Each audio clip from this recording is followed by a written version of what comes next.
Alors donc, je disais que, mes amis,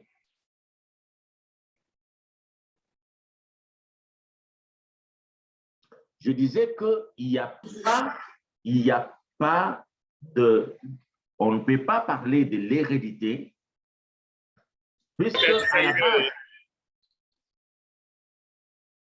puisque à la base de l'hérédité, nous avons vu que nous avons cette molécule qu'on appelle molécule de l'ADN. Nous avons les acides nucléiques.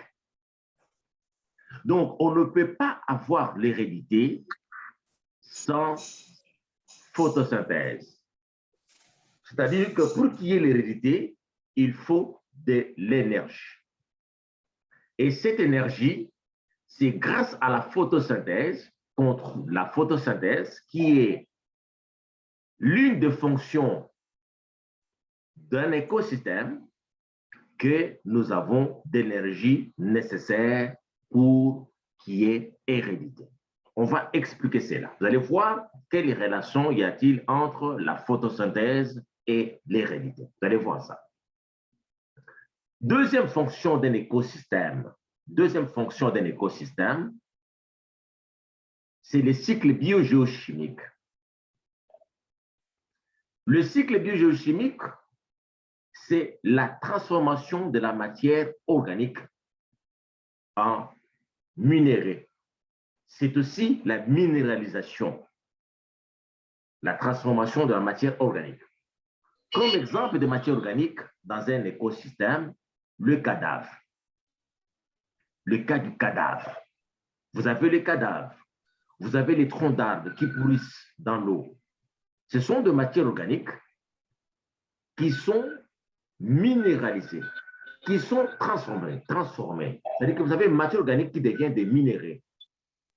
Ça, c'est aussi une des fonctions qu'on trouve dans un écosystème. Vous allez voir plus loin que sans les cycles biogéochimiques, il n'y a pas d'hérédité. Donc, lorsqu'il n'y a pas de photosynthèse, lorsque la photosynthèse est perturbée, c'est-à-dire que la production de l'énergie, parce que les animaux ne peuvent pas utiliser l'énergie solaire. Les animaux ne peuvent pas utiliser l'énergie solaire. Les animaux, je disais qu'ils ne peuvent pas utiliser l'énergie solaire.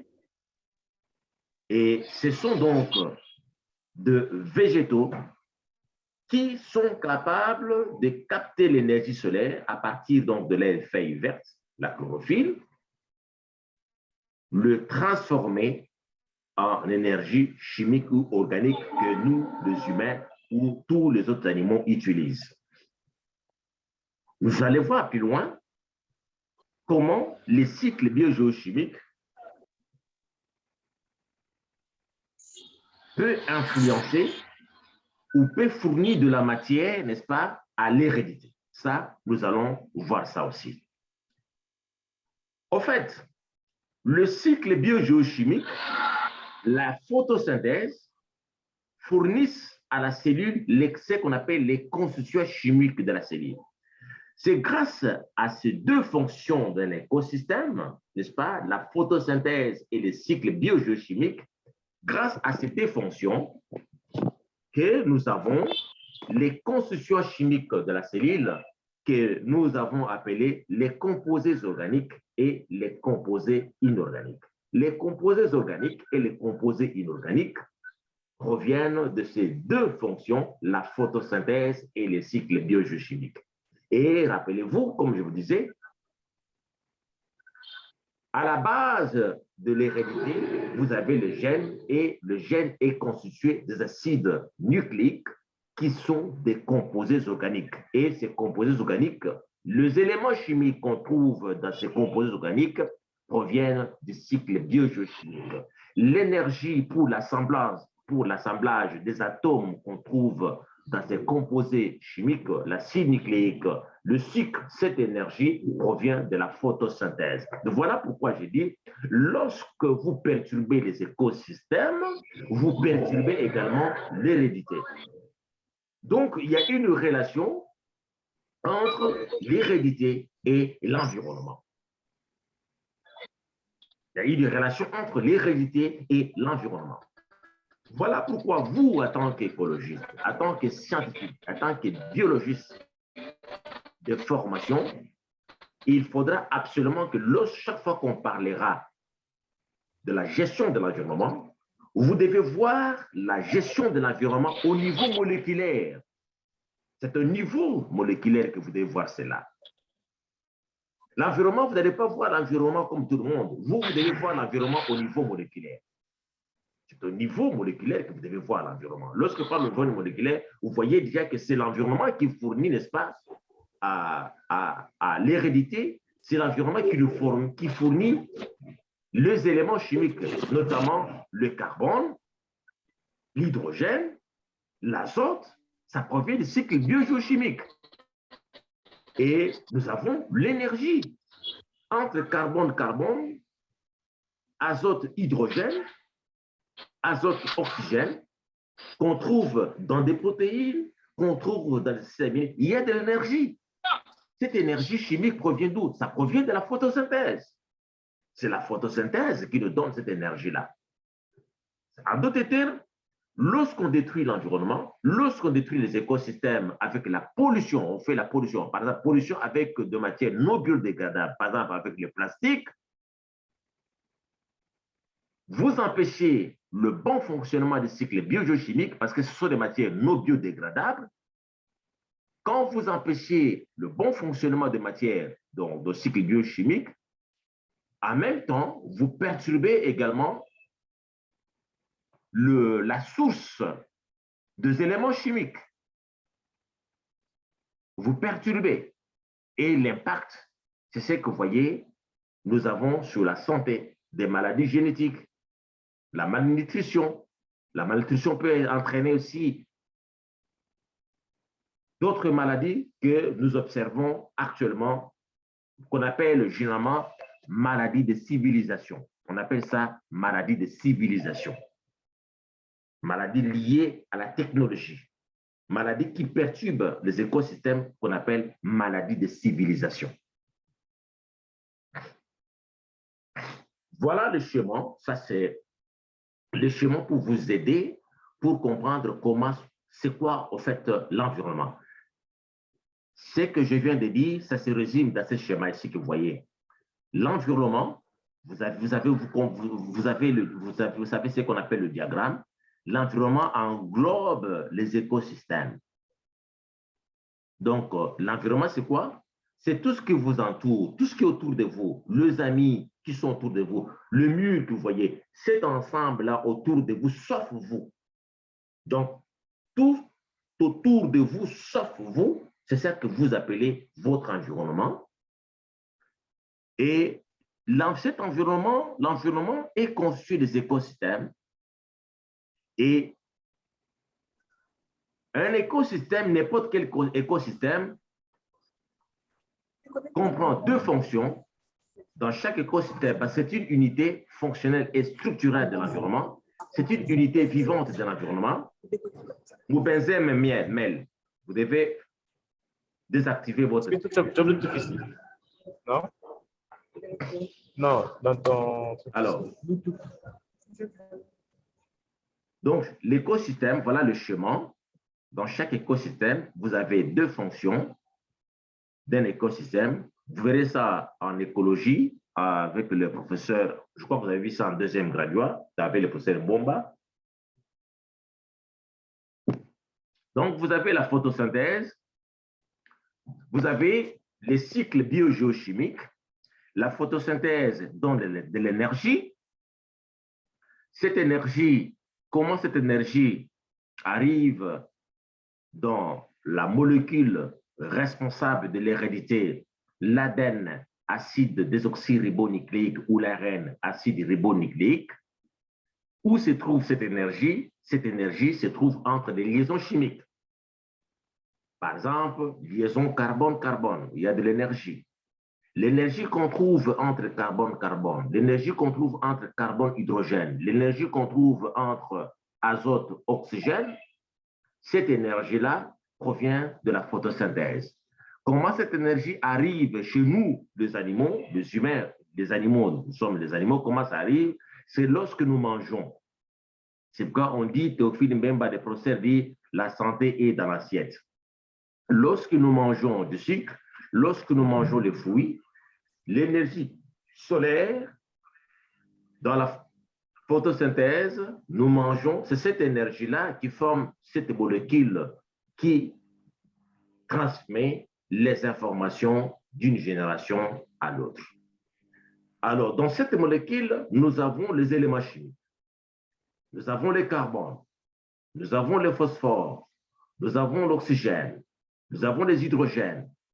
Ces hydrogènes, tous ces éléments chimiques proviennent d'où? Ces éléments chimiques proviennent des cycles biogéochimiques.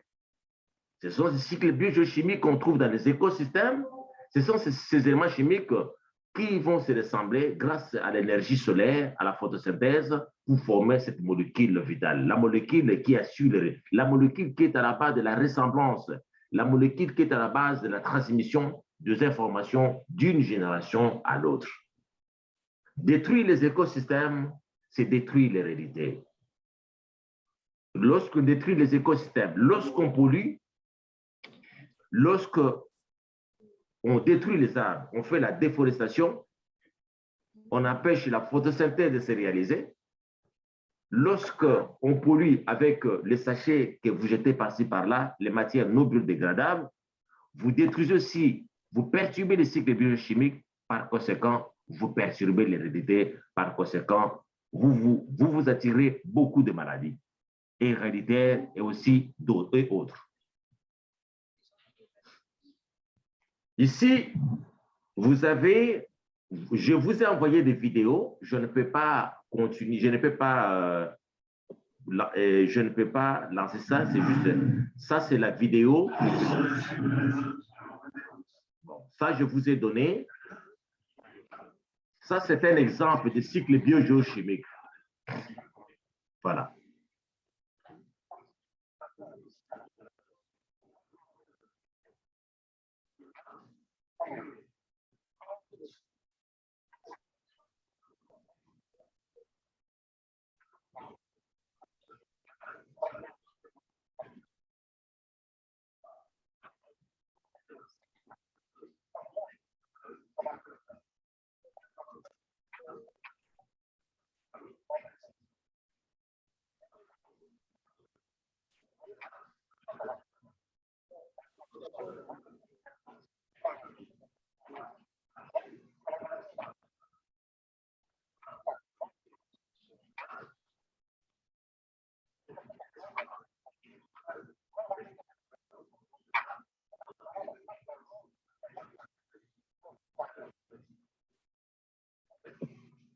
Alors, ça, c'est un exemple de cycle biogéochimique. Vous voyez, c'est comme ça. Si, par exemple, vous mettez de l'azote sur votre forme, ça, c'est un exemple, comme je disais, un exemple de cycle biogéochimique. Ce cycle que vous voyez est très important. Excusez-moi. C'est un cycle qui se passe dans l'environnement. Une des fonctions de l'environnement qui permet de disponibiliser l'azote. Parce que l'azote sous forme moléculaire qu'on trouve dans l'environnement, sous forme moléculaire ND, l'azote moléculaire, cet azote-là, ne peut pas être utilisé dans l'organisme. Parce que quand vous regardez dans la structure de l'acide nucléique, vous allez voir l'azote. Mais pour que vous puissiez avoir l'azote moléculaire dans l'organisme, ça doit passer par ce cycle biogéochimique. Cet azote-là doit être transformé par le végétaux.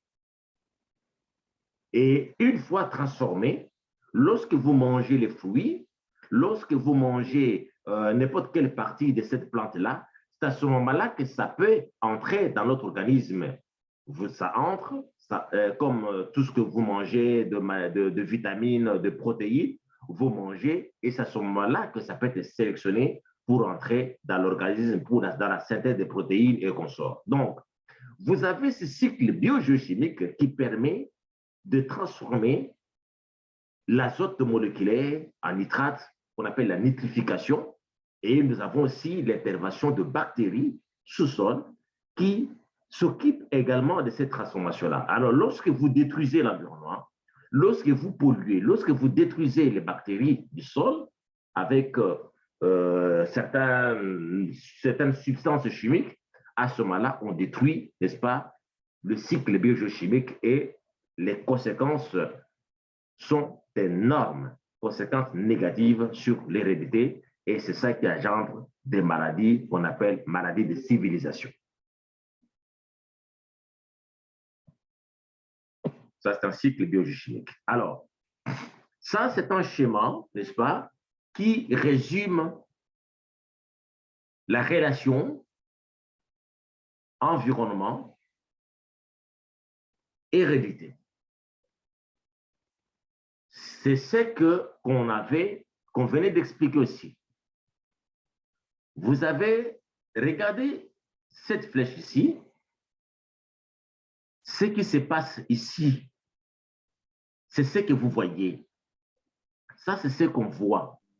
Mais en réalité, ça, c'est une forêt. Tout ce que vous voyez ici, ça vous montre l'importance d'une forêt. L'importance d'une forêt sur la croissance et la reproduction. Voilà. À partir de la forêt, nous avons la reproduction, nous avons la croissance.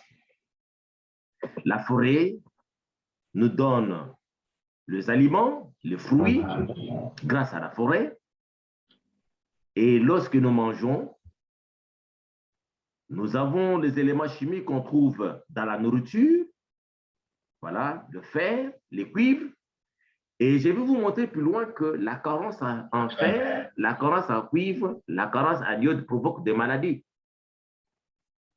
Mais quand est-ce qu'il y a la composition, n'est-ce pas, des fruits dépend de la composition du sol aussi. Donc, la composition des fruits, la concentration, n'est-ce pas, des éléments chimiques que nous avons ici,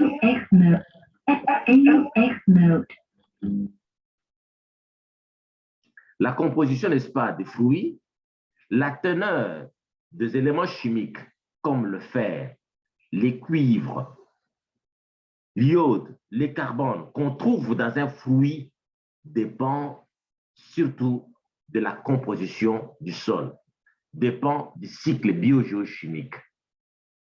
C'est ça qu'on veut dire ici. Nous avons la forêt. Qu'est-ce qui se passe dans la forêt? La forêt, grâce à la forêt, nous avons la transformation de l'énergie solaire. Ça, c'est la principale source d'énergie, c'est le soleil. Mais cette énergie solaire ne peut pas être utilisée par les animaux, ne peut pas être non plus utilisée par les humains. C'est grâce aux plantes que l'énergie est transformée. En réalité, ce qui se passe dans ce que vous voyez ici, c'est ça. C'est ça ici. Ça, c'est la réalité. Donc, l'énergie solaire est transformée grâce à la partie verte et sous-sol, nous avons le cycle biogéochimique. Donc là, nous avons le cycle biogéochimique qui nous donne les éléments chimiques, le fer, le cuivre, et au-dessus, nous avons le fer qui transforme l'énergie solaire. Et il se produit les fruits. Dans les fruits, nous avons la partie au-dessus, donc l'énergie, la photosynthèse, nous avons de l'énergie dedans, et nous avons la partie en dessous qui est donc le cycle biogéochimique. Nous avons de l'énergie et nous avons les constituants chimiques d'une cellule, tout ce que nous avons dans la cellule comme constituants chimiques, composés organiques et inorganiques. Lorsqu'on mange,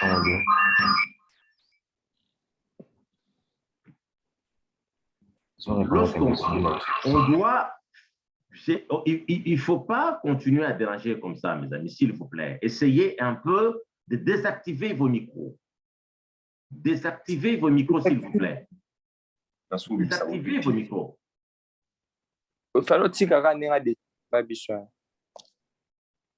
Monsieur, quand vous parlez à Lingala, là, est-ce que vous ne sentez pas que les gens, tout le monde vous attend? Désactivez votre micro, s'il vous plaît. C'est ridicule.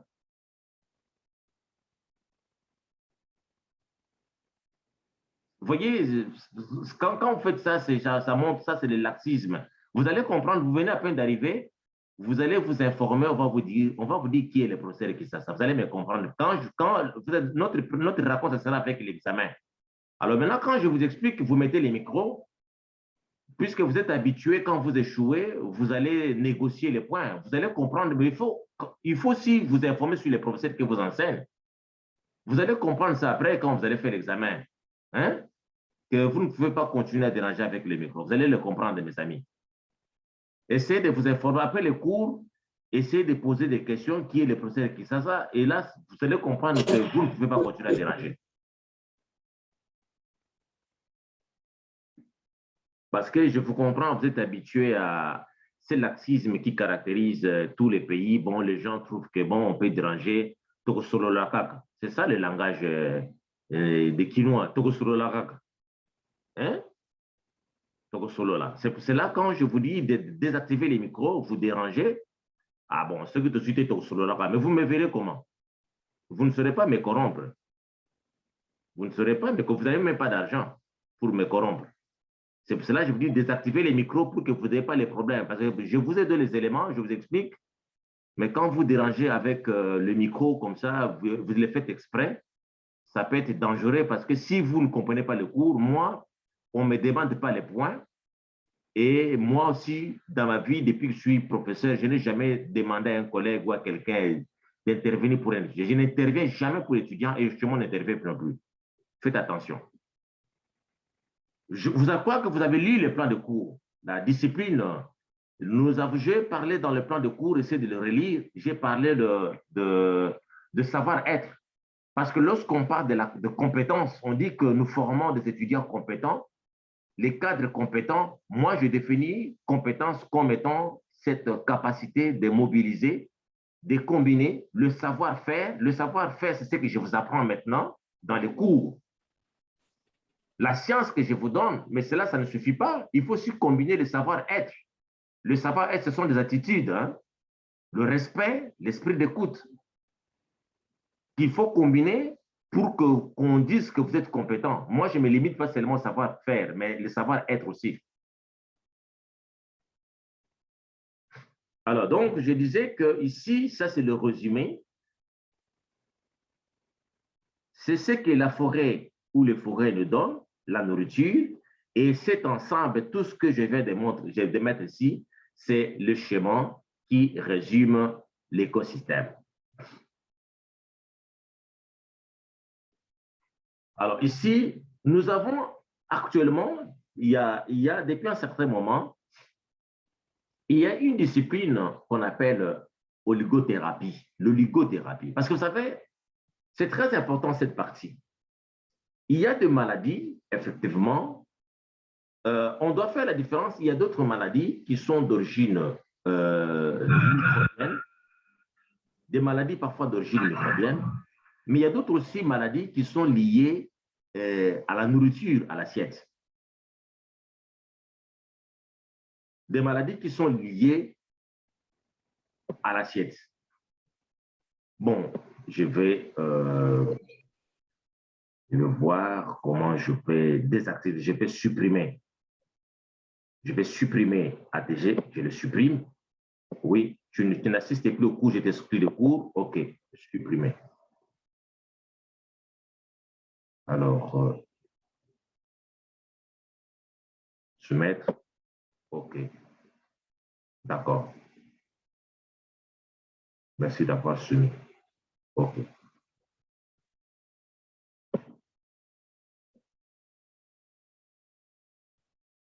À 5 attentes. OK, voilà. Maintenant, j'ai supprimé. L'autre là, je l'exclus de cours. Il n'est plus là, il est dans la salle d'attente. C'est bien. Alors donc, je disais que vous avez ce qu'on appelle l'oligothérapie. On a l'oligothérapie. Dans l'oligothérapie, en fait, c'est une nouvelle discipline qu'on a compris que la nourriture joue un rôle très important, où on essaye de se soigner à partir de la qualité. C'est comme le professeur de disait que la santé est dans l'assiette. Il y a d'autres maladies qu'on observe chez les humains qui ne sont pas forcément liées, qui ne sont pas des maladies héréditaires, qui ne sont pas aussi des maladies d'origine microbienne, mais des maladies qui sont liées à la qualité de la nourriture. Comme je disais, la qualité de la nourriture est fortement influencée par deux fonctions de l'écosystème. Nous avons les cycles biogéochimiques qui donnent les éléments chimiques nécessaires pour ce que nous mangeons, qui entrent dans la composition d'une cellule, et nous avons la photosynthèse. Alors, ça, c'est un tableau qui résume un peu tout ce que nous venons de dire en rapport avec la nourriture. Vous allez voir ce tableau. Regardez par exemple ici, ça je vais aller un peu plus vite. Par exemple, nous avons comme élément essentiel l'iode.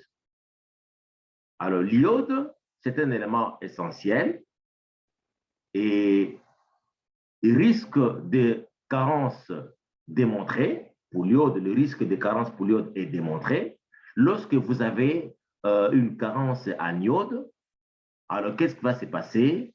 Vous avez, ce sont des composants, donc composants des hormones thyroïdiennes. Vous avez comme maladie ici, à ce moment-là, quand vous avez carence en iode, il y a les crétinismes, crétinisme. Vous voyez, les crétins, c'est, vous voyez, on utilise ça comme expression, on injurie les gens, les crétins, ça dit que le crétinisme, on peut chercher cette maladie, ce n'est pas une maladie d'origine microbienne, mais c'est une maladie due à la carence en iode. À la carence en iode, on peut savoir ce qu'on appelle le goitre. Le goitre aussi, vous voyez cette gorge qui commence à gonfler, qui peut perturber les hormones thyroïdiennes. Alors, la source d'approvisionnement en iode, ce sont des sels iodés vendus. On le vend. Alors, le fer. La carence en fer, ça peut aussi provoquer des maladies. La carence cause l'anémie fériprive et l'excès risque d'hépatite, cancer et maladie de Parkinson. Donc, lorsque vous avez la carence en fer, ça peut provoquer l'anémie fériprive. Et puis, l'excès de fer, il y a le risque d'hépatite. Risque d'hépatite. En excès, ça provoque des maladies, il y a risque d'hépatite. Et lorsqu'il y a carence, il y a l'anémie fériprive. Donc, vous voyez, c'est souvent chez les femmes avec la grossesse parfois, qui ont des grossesses, parfois, ces femmes ont des problèmes de carence en fer. Donc, et lorsqu'il y a aussi l'excès, en excès, ça peut également provoquer ce qu'on appelle les maladies de Parkinson. Ça, c'est le fer. Nous avons le cuivre. Les cuivres aussi. La carence, les risques de carence en cuivre a été aussi démontré. Et généralement, le cuivre agit sur le système nerveux. Alors, lorsqu'il y a carence, il y a un problème cardiovasculaire, il y a le problème de croissance des os, il y a les problèmes de régulation du cholestérol. La carence en cuivre peut perturber, n'est-ce pas, la régulation du cholestérol. Donc, vous voyez, c'est très important ici pour les médecins, c'est aussi important pour vous, les biologistes, parce que si vous allez, par exemple, à l'hôpital, vous avez un problème de cholestérol, vous avez un problème de croissance des os, les os, hein, vous avez un problème, vous avez mal, les os qui font très mal, c'est-à-dire que vous allez chez un médecin, au lieu de vous laisser de commencer à prendre des médicaments, voilà pourquoi, à principe, le médecin devait suivre, le bon médecin devait être des biologistes. Les bons médecins devaient suivre le cours de biologie. Donc, comme d'habitude, ça va arrêter et je vais réanimer. Donc, les bons médecins devaient, à principe, suivre le cours de biologie pour ne pas administrer aux patients de médicaments inutilement. Parce que lorsqu'on voit qu'un patient a des problèmes de croissance des os, Au lieu de chercher à lui administrer n'importe quel médicament, il y a moyen de voir est-ce qu'il n'y a pas un problème de carence des eaux. Ça, c'est très important. Vous avez beaucoup d'éléments. Sélénium. Sélénium, la carence a été aussi démontrée. Les risques de carence de sélénium a été aussi démontré. Nous avons, par exemple, les constituants de sélénoprotéines. Ce sont des antioxydants, glutathion, peroxydase, et diminuent les risques de cancer des prostates et côlon. Donc, le sélénium, ça c'est l'importance. Donc, le sélénium diminue les risques de cancer des prostates et des côlons. Alors, maintenant, lorsque vous avez l'excès de sélénium, qu'est-ce qui va se passer?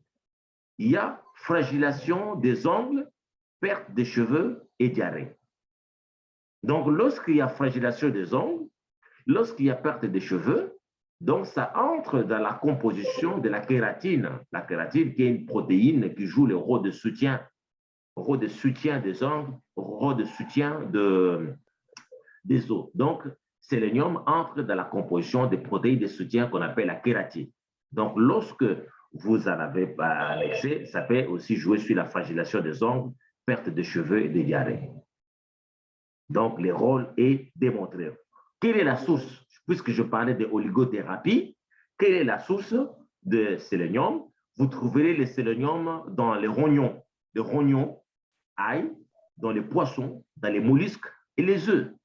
Donc, s'il y a un problème, au lieu de vous administrer beaucoup de médicaments à l'hôpital, si vous, biologiste, vous savez déjà que vous avez le problème de perte des cheveux, vous allez les prendre de perte des ongles, au lieu d'aller vous intoxiquer avec le médicament, parce que vous voyez, les médicaments sont des poisons, qu'est-ce qu'il faut faire? Il faut manger beaucoup plus de rognons, ail, le poisson, les mollusques et les œufs. Alors, s'il n'y a pas beaucoup de mollusques, mais le poisson, du moins, ça y a. Mangez les poissons, mangez les œufs, et vous allez voir que les problèmes peuvent être résolus.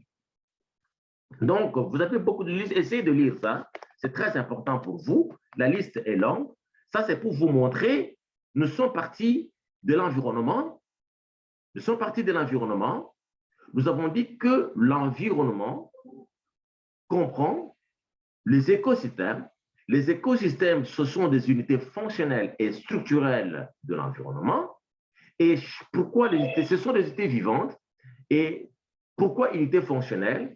C'est parce que les écosystèmes, un écosystème est caractérisé par deux fonctions, la photosynthèse et le cycle biogéochimique. Et c'est grâce au cycle biogéochimique que nous avons l'iode, nous avons le fer, nous avons le cuivre, nous avons le zinc, le sélénium, le chrome, molybdène, bore, etc., etc. Et ces éléments-là entrent soit dans la composition chimique de la cellule, et ça se regroupe dans les composés organiques et les composés inorganiques. Et parmi les composés organiques, nous avons aussi les acides nucléiques. Les acides nucléiques proviennent du même principe, des cycles biogéochimiques avec l'énergie de la photosynthèse. Ce sont ces acides nucléiques-là qui sont responsables de l'hérédité, qui détiennent les informations génétiques, les informations pour la croissance, les informations pour la reproduction, les informations pour toutes les fonctions vitales, la croissance, le développement, l'adaptation pour que l'organisme s'adapte. Toutes ces informations qui caractérisent la vie sont dictées par les acides nucléiques. Les acides nucléiques sont constitués des éléments chimiques et ces éléments chimiques proviennent d'où? Ces éléments chimiques proviennent de l'environnement, proviennent du cycle biogéochimique. Détruire l'environnement, c'est détruire les écosystèmes et c'est aussi détruire la vie.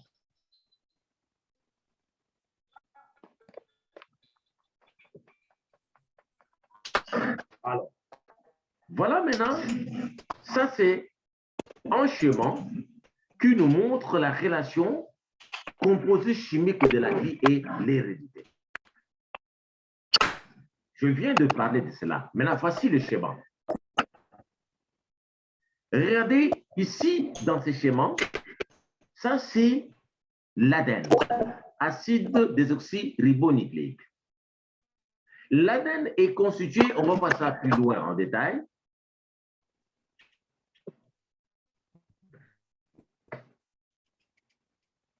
L'ADN est constitué de sucre. Dans l'ADN, nous avons du sucre. Le sucre provient d'où? Le sucre provient de la photosynthèse. Rappelez-vous de la photosynthèse. Nous avons le gaz carbonique qu'on trouve dans l'air. Nous avons de l'énergie du soleil. Nous avons l'eau. L'eau que la plante soutire dans le sol. Donc l'eau, le CO2 dans l'atmosphérique qui est dégagé par le véhicule, les automobiles, les animaux dégagent le CO2 qui est un gaz à effet de serre et les végétaux captent ces gaz à effet de serre, le mélange avec de l'eau grâce à la molécule de la chlorophylle, le fait, le transforme pour produire, n'est-ce pas, du sucre, de l'oxygène et de l'énergie. Mais regardez ici, le sucre là, le sucre qui provient de la photosynthèse, se trouve dans l'ADN. Et dans l'ADN, vous allez voir plus loin, le sucre que nous avons dans l'ADN, on l'appelle désoxyribose. Désoxyribose, c'est le sucre qu'on trouve, le sucre avec 5 atomes de carbone. Pourquoi désoxyribose? Parce que dans ce sucre, nous avons, au lieu de 5 atomes d'oxygène, nous avons 4 atomes d'oxygène, d'où l'appellation désoxyribose, qu'on trouve dans l'ADN. Donc, sans ce sucre qui provient de la photosynthèse, il n'y a pas d'hérédité, il n'y a pas de vie. Mes amis, vous allez comprendre que chaque fois que vous détruisez les plantes, chaque fois qu'il y a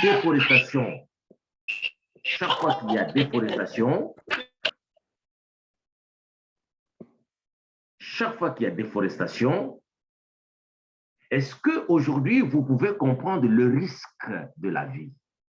Vous pouvez comprendre les risques de la déforestation. Est-ce qu'aujourd'hui, vous pouvez comprendre cela? Ce qui est un peu triste, malheureusement, ce sont des notions, des choses aussi importantes, profondes qu'on vous apprend à l'université. Après, ces cours ici que je vous donne, cette partie que je vous donne, ça devait être à l'école primaire. C'était à l'école primaire que vous deviez avoir ce cours. Parce que dans d'autres pays, à l'Occident, par exemple, on apprend aux enfants la photosynthèse déjà à l'école primaire. 3e école primaire, on apprend aux enfants. C'est ce que moi, j'ai proposé le jour de la journée. La journée de la biodiversité, j'avais proposé, il y a des émissions, si vous allez sur YouTube, vous allez voir ça, j'avais proposé que cette notion de la biodiversité, la notion de la gestion de l'environnement soit donnée au niveau de l'école primaire. D'ailleurs, c'est un projet. Moi, en tant qu'écologiste, c'est un projet. Je suis en train de réfléchir comment je peux ramener ce cours d'écologie au niveau de l'école primaire pour que les enfants grandissent avec la peur de la destruction de la forêt, la peur de l'environnement. Pour que les enfants grandissent avec cette idée d'être en harmonie avec l'environnement. Parce que vous voyez, comme je vous démontre ici, regardez, quand vous regardez dans l'ADN, acide désoxyribonucléique, il y a du sucre. Il n'y a pas une autre source de sucre. Il n'y a pas une autre source. L'unique source de sucre, c'est la photosynthèse. Pas autre chose. C'est la photosynthèse qui nous donne du sucre. Et vous savez qu'on ne peut pas avoir la photosynthèse sans arbres.